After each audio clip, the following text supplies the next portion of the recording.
Sikiliza babangu. Kama unataka kuendelea na mimi, basi acha pombe. Mimi siwezi kuvumilia kabisa hizo tabia zako. Bora tu niondoke kweli. Maana mimi binafsi sikuelewi wewe ni mwanaume aina gani. Unaondoka hapa unarudi usiku, unaniacha na mtoto. Unajua tunakula kitu gani? Yaani wewe ni kwa nini uache pombe? Ni kitu gani kinakufanya usiache pombe? Na kila siku nakupigia makelele.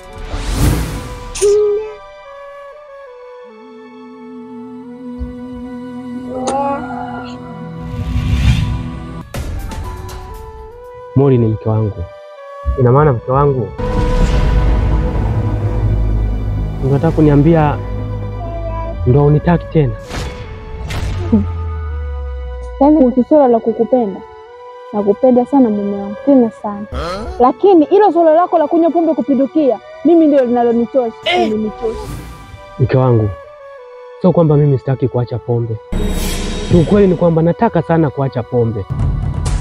Nataka sana mke wangu. Unataka? Ndio. Sasa kwa nini uache? Yaani kitu gani kinakufanya usiache? Kinachonitesa mimi na kunipa ugumu wa kuacha pombe ni huruma nilionayo.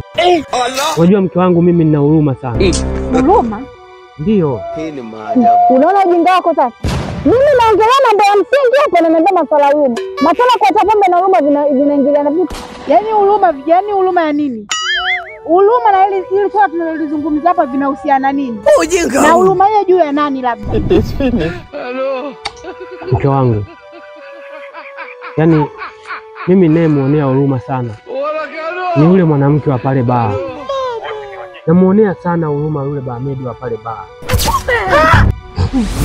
God have mercy upon us. Unasemaje? Kama ulivyosikia. Unamuonea huruma Bahmedi? Ujinga. Unamuonea huruma Bahmedi kuliko mimi mke wako. Na huyu mtoto. Yaani huruma hiyo kivipi? Yaani huruma hapa inakujaje? Kama una huruma si ndio ungeacha ile pombe ukatulia na mke wako?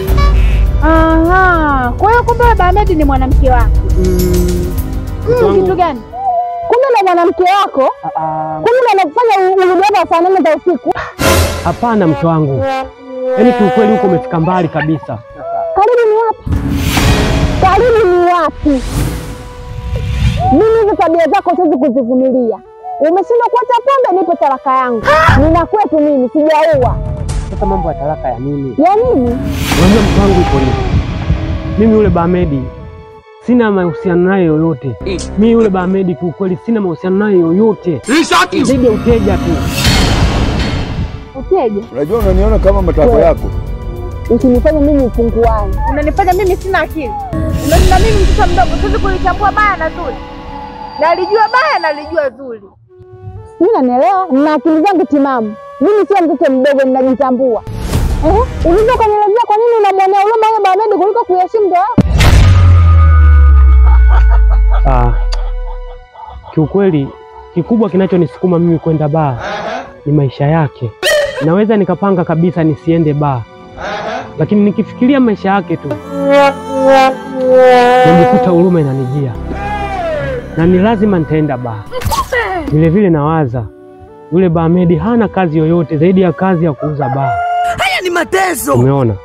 Na hapo anategemea asomeshe watoto, alipe kodi anapoishi. Haya ni mateso. Kiufupi maisha yake yote anategemea auze baa. Mateso ya hatari haya. Na kingine ili maisha yake aende, ni lazima mimi na marafiki zangu tuende tukamuungishe ili yeye aweze kupata kulipwa mshahara wake. Sasa mke wangu, huoni kama mimi na marafiki zangu endapo tukasema tuache kwenda kumuungisha au tuache kwenda baa, huoni kama mama wa watu tutamuua na njaa? Hauoni kama tutamuua na njaa mama wa watu?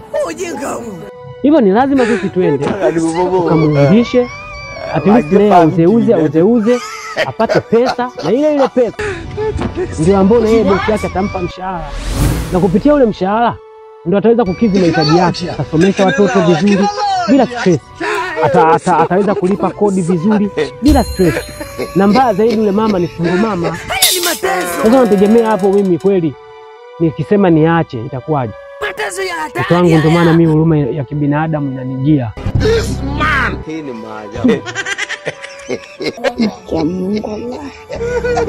Na ukizingatia yule mama wa watu maskini mbali na majukumu yote hayo, ni single mama. Asikwambie mtu, mke wangu. Kuwa single mama ni kazi ngumu sana. Mimi msimamo wangu uko pale pale. Unataka kuishi na mimi? Acha pombe. Haya ni mateso.